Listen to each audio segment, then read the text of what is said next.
Sarah Palin called them Obamacare death panels, and she was vilified for it. Now, 4 years later, are a growing number of Democrats proving her right, like this one. Former Democratic National Committee Chairman Howard Dean, he's worried about the panel set up to decide how much health care you and I are entitled to, and so is this list of congressional Democrats. They want the panel repealed. Sarah Palin joins us now in the hot seat with her first reaction. Governor, thank you so much. Were you surprised when you see the likes of Howard Dean and other Democrats jumping on board saying, hey, the governor was right? Well, it was a pleasant surprise, and I don't think that we should condone them for finally trying to jump off the Obama train wreck that is coming down the pike here. I appreciate that they acknowledge it. Of course, there are death panels in there, but the important thing to remember is that's just one aspect of this atrocious, unaffordable, cumbersome, burdensome, evil policy of Obama's, and that is Obamacare. And what do you think their motive is for coming onto your side, saying, hey, maybe we should slow down with this law? Well, it's in black and white in the law that there will be rationing of health care. They couldn't go forever in not acknowledging that, or they would look like complete buffoons, and they would be deemed incompetent, having not read the law to understand that death panels are a part of this atrocity. So I think it was just a matter of time, and the 22 Democrats who have now acknowledged part of the problem of Obamacare, again, as I say, they should be thanked and not condemned. And I think that as more and more of our congressmen and women actually read the law, and as more of us bring to light more things in the 20,000 pages of rules and regulations accompanying Obamacare, more of them will try to jump off the train wreck that's coming. All right, well, let's change speeds a little bit here. The White House now in its third week calling scandals fake and phony. Governor, anything phony about 4 dead Americans in Benghazi or IRS targeting conservative groups and frankly, in the NSA snooping?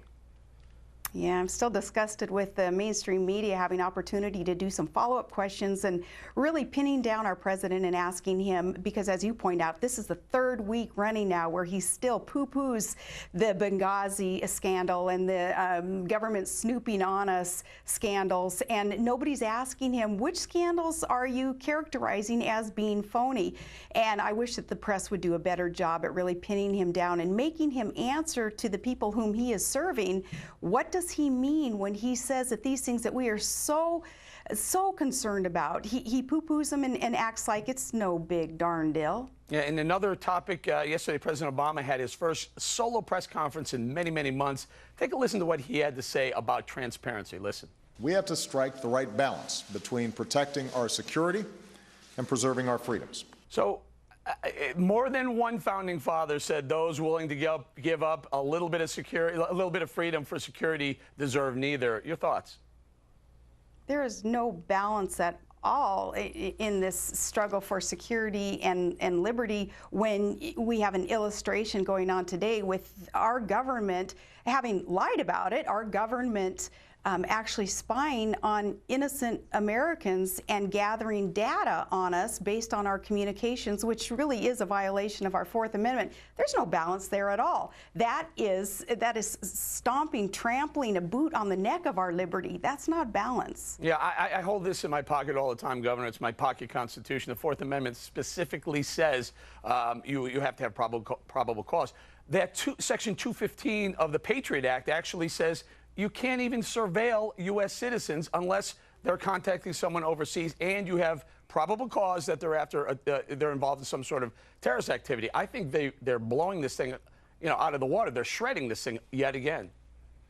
Well, not only that, but the messenger then, he who told us what was going on in that department that is resulting in our finally awareness of the government spying on us, and that's Edward Snowden. He's the bad guy in all of this. They want to shoot the messenger instead of dealing with the problem. The problem is a trampling on our liberty, a trampling on our 4th Amendment rights. Yeah, and at one point he was asked, I believe by Chuck Todd, is he going to be a whistleblower now? You've called him a traitor in the past. I thought it was an interesting exchange going back and forth.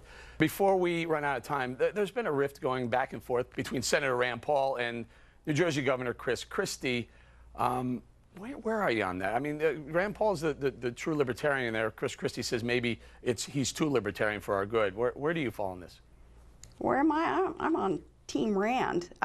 Rand Paul understands. He gets a whole notion of "don't tread on me" government, whereas Chris Christie is for big government and trying to go along to get along in so many respects. And some people look at him as, oh man, he's a governor who goes rogue. And no, he's got a shtick going there where he's got a YouTube videographer following around kind of these set up situations sometimes so that he can be seen as perhaps a little bit avant-garde and going rogue on things. But no, Chris Christie's for more government, and his record proves that. Whereas Rand Paul, with that healthy libertarian streak that we need more of in our politicians, Team Rand Paul. Amen to that, Governor. Governor Sarah Palin, thank you so much for joining us this morning.